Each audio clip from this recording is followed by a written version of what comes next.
Бабушкин рецепт от кашля. Осень, весна, традиционно болеем. Я болею, дети болеют, жена болеет. Все болеют, сопли, кашель, все дела. Когда приходит простуда, меня накрывает ностальгия, и я вспоминаю бабушкины рецепты, как меня лечили в детстве. Сейчас я с вами немножко поделюсь. А вы, пожалуйста, кто постарше, в комментариях обязательно напишите, как вас в детстве лечили. Возможно, кому-то горчичники ставили, возможно, кого-то стреляли на картошкой дышать, а возможно, кому-то вареный клубень по носу вот тут катали, чтобы пазухи прогреть. Пущай народ, который помоложе, почитает, поофигевает, а тот, который постарше, почитает, поностальгирует.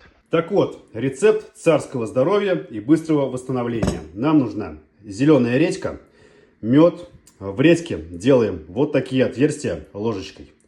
Туда кладем мед, оно настаивается, превращается в жижечку, и эту жижечку пьем. Этот настой лучше любого сиропа от кашля.